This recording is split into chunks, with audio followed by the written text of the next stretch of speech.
Since many liberals are uncomfortable with the American flag and our national anthem, you can imagine how they feel about the 4th of July. Last year, the New York Times ran a story saying that, quote, "Today, flying the American flag from the back of a pickup truck or over a lawn is increasingly seen as a clue, albeit an imperfect one, to a person's political affiliation in a deeply divided nation." They're right. Conservatives love America and are trying to save what's left of it, and the Marxist Democrats hate our country, the Founding Fathers, the American flag, the First Amendment, the Second Amendment, the entire Bill of Rights, actually, the police, families, and everything about it. A Huffington Post writer claimed that given the racial dynamic that still exists in this country today, meaning liberals imagining racism everywhere where none exists, how can African Americans celebrate a holiday that accentuates their perceived inferiority by their oppressor? The writer noted most Americans will be firing up their grills, but it won't be in celebration of Independence Day.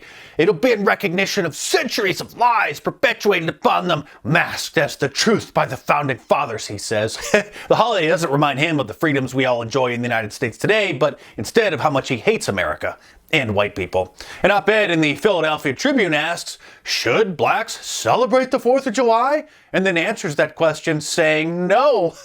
Of course, if a white person said something like that, then you can imagine the hyperventilating, unhinged screeching around the word racism that would result. One-year comedian Chris Rock tweeted, quote, "Happy White People's Independence Day," adding more fuel to the leftists' anti-American fire. Every 4th of July, floods of anti-American and anti-white tweets fill Twitter from angry black people and their white knighting allies who are upset with what they've read about slavery in school or online, and they can't take a moment to enjoy the blessings that we all have by being Americans today. And we all know how much liberals hate the national anthem. The black activist organization, the NAACP, wants it banned, claiming that the Star-Spangled Banner is racist. They sent letters to members of Congress saying the song is one of the most racist, pro-slavery, anti-black songs in the American lexicon. I'm sure they consulted with Colin Kaepernick on that. Liberal lunatics literally say that the national anthem is another neo-Confederate symbol. Some high schools are banning the national anthem from being played during pep rallies, saying that it's too outdated and racially insensitive. Mark Cuban, the owner of the Dallas Mavericks, quietly banned the national anthem from being played before home games, and then after a few months, due to backlash from the NBA, he reluctantly resumed the long-held tradition. Students at a California high school near Sacramento were actually reprimanded for chanting USA during events. The principal sent an email to the parents saying that while the school wasn't outright banning the kids from chanting it, she warned that the chant could send an unintended message, meaning that the students of Mexican heritage might be offended.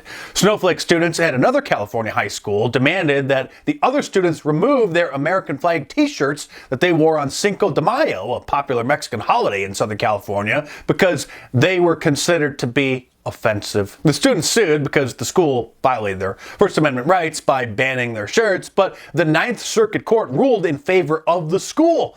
That's right, wearing an American flag shirt in an American high school is now offensive. As the Marxists began taking a foothold in America, they started tearing down Confederate monuments, but once they were all gone, they moved on to statues of Christopher Columbus and then the Founding Fathers.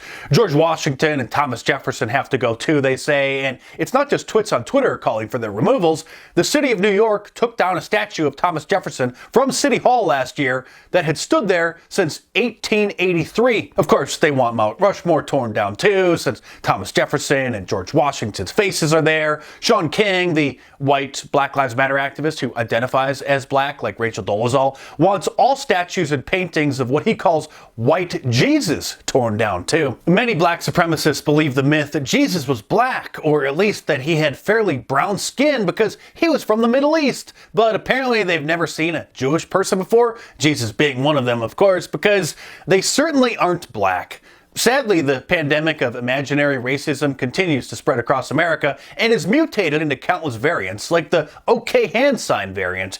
The University of Nebraska-Lincoln banned their school's mascot, a character named Herbie Husker, from using the gesture during games and removed all photos of him doing it in the stadium and on campus after concerns that it may be interpreted as him flashing a white supremacist hand sign, an idiotic idea that keeps popping up every few months, like when a Mexican-American African-American employee at San Diego Gas and Electric was fired after he was accused of flashing the secret hand sign after he was photographed cracking his knuckles at a stoplight while driving a company truck. A Black Lives Matter activist tweeted a photo to SDG&E and they fired him. A Mexican flashing a white supremacist hand sign, they said. Another variant of imaginary racism has to do with food. A firefighter in Detroit brought a watermelon for his fellow firefighters to enjoy after he was transferred to a new station, but since he is white and 90% of the firefighters at that station are black, some of them thought that it was racially insensitive, so he was fired. Are watermelons racist?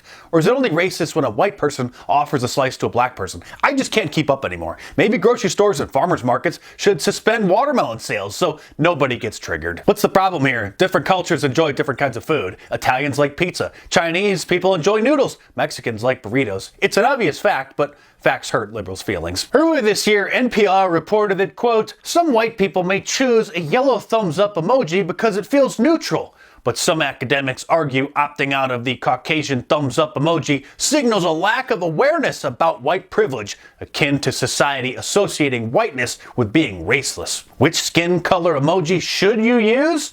The answer can be more complex than you think, they asked, noting that in 2015, emojis began offering new skin colors instead of the Bart Simpson yellow that every smiley face and thumbs up had been. Now you're a racist if you're white and you don't use white emojis. I mean, what are they saying, that the yellow emojis are for Asians? That sounds racist. But you can't even make sense out of anything that liberals are saying. White people sharing reaction GIFs of black people making funny faces is now considered digital blackface and is racist too. Reaction GIFs are the funny or cringy animated pictures that are a second or two long that are taken from scenes in TV shows or movies, often of celebrities reacting to something. They're popular on social media as a way for people to express their feelings about a post by using an animated GIF instead of typing words, as I'm sure you know. But if you're white and you use the Michael Jackson eating popcorn gif or the Mike Tyson slapping his leg in hysterical laughter, then you're a racist. Even Band-Aids are racist because the standard color is a light tan that some black people claim is designed to match Caucasian skin. So for decades now, Band-Aids have been making multicolored bandages so certain people don't feel left out. That's where we're at in society. Band-Aids are part of white privilege, so Black Lives Matter needs their own. Apparently they don't know that the Band-Aid brand sells clear bandages for those who are offended by not having a bandage that supposedly matches the color of their skin. Band-Aids are actually included on many white privilege checklists that are used at various Marxist indoctrination centers across the country,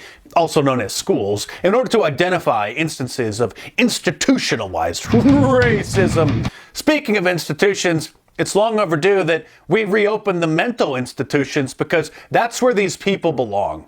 If you like my monologues like this, then you'll love reading my books. So order my latest one, Hollywood Propaganda, How TV, Movies, and Music Shape Our Culture, in paperback from Amazon.com, or download the ebook from Kindle, Nook, iBooks, or Google Play. My books are a lot more in-depth and hardcore than my videos, which I have to tone down a little bit for obvious reasons. So head on over to Amazon.com or click the link in the description below and check them out.